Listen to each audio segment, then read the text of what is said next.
so good to finally meet you. Nice to and meet Charlie, you. very nice to meet you. Thanks for stopping by. I know we've spoke on the phone a little bit before meeting today, Mm-hmm. and I'm Wesley.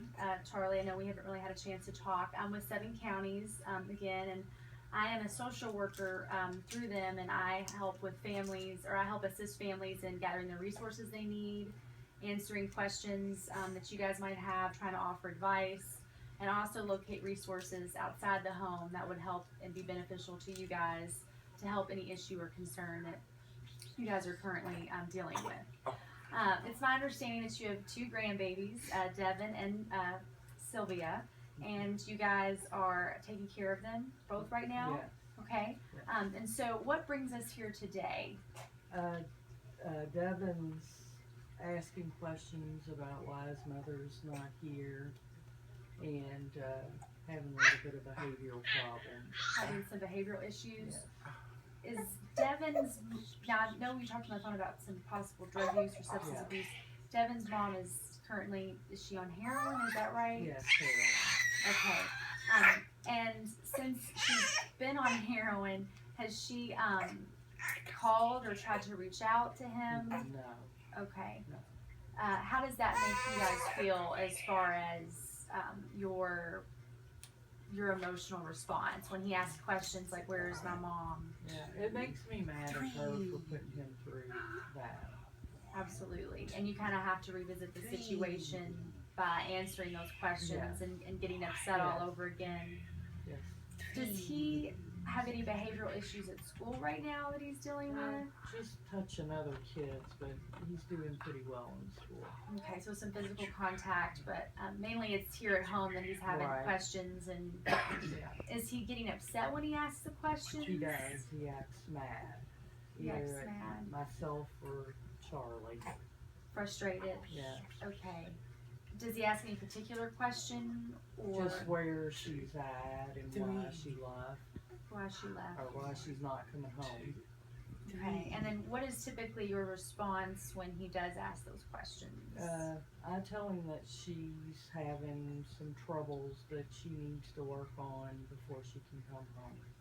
Okay, and does he ask anything after you tell him that? Not really, not a whole lot. So you tell him that she's having some issues and that she needs to work on those before she comes home. Yeah. Okay, but he's still always persistent about asking them. Yes. Okay. You said, I think when we talked on the phone, we were talking about guilt and shame that he might be having, feeling like it's his fault. Right. He asked if it was because he was a bad boy. Okay. And are you guys doing anything at home currently to kind of help enforce positive behavior, like a reward system in place? Because I know with children at that age, especially I remember from my own situation when I lived with my grandparents and my parents weren't around, I remember there would be things put in place to kind of help me feel better or feel like I was accomplished. And I just wondered if, maybe a sport or some type of activity outside of school or home would help. He doesn't really have any Rides sports his or anything. 4-wheeler, rides his bike, Yeah. taking fishing, Does he like fishing? going to the Yeah. Does park. he? Right. Yeah, he loves fishing. That's good. Our other daughter takes him where Boston, down there with her fiance's family. Yeah. Okay, good. So he's got some activities that he engages in, Oh, so it yeah. keeps him busy and he's able to be a kid, Right. which is very important because his mind needs to be Mhm. busy and not constantly think about Right. these questions and his mom, which are totally normal and understandable. And I can't imagine how difficult it must be for you guys to have the responsibility of raising 2 kids Right. all over again, Mhm. and then also under the circumstances in which things Yeah. are. Do you feel that if she were to call or say that she was going to come back home, would you be okay with that and willing, or would you want her to commit to some type of rehabilitation? She would have to have rehabilitation first. Okay. And so you said Dylan doesn't know anything about her drug or No. substance No. abuse, and it bothers him when she has been home recently. Which one was the last time that she In was July. home? The 1st of July. The 1st of July. Okay, and you got to see her physically and, Yeah, and she everything. was living here pretty much. Okay. Was he super upset when she left? Yeah, when he realized she wasn't coming back, Okay, no problem. because I'd taken them camping, and when we came back, she was gone. So he didn't see her leave or He wasn't able to anything. say bye, No. and so it was all over again, all those feelings Right. and all those emotions. Yeah. And I can imagine at that point you're feeling a little angry because you Yeah. had gotten him to a place where he was okay, things were Mhm. good, you know, he was probably pretty stable, and then Yeah. now it's a destruction all Yeah. over again. Yes. So then that adds even more pressure because you have to get him back to this place where it's all going to be okay, and that adds added anger and pressure Right. and all of that for you. So I've talked to you a little bit too about some plans that we can put in place to kind of help, because at 5 years old it is difficult to try to convey to him that, you know, his mom is using drugs. You don't want to approach it that way because Right. he's not going to understand that. Mhm.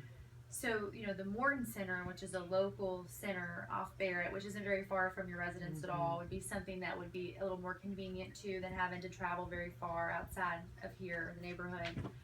They do have programs in place for families and for children, in which they could do, you know, 12 steps and kind of show how that is implemented as a part of their families, or more in case for adults, how the 12-step program would be beneficial for you to understand what they would be going through during rehab. And then as far as children goes, in place for Devin, his understanding of, you know, the situation in the best way that they can convey it to him, because they have, you know, a more you know, their background and everything, and their clinical setting, they know how to approach that and answer questions. They can also get them involved in, you know, art therapy and other behavioral therapies to kind of bring out other emotions that maybe you don't see here, to address those with him as well.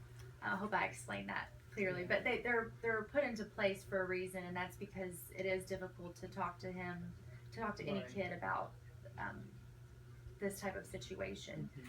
And so I guess I have a few more questions to ask you before we end today.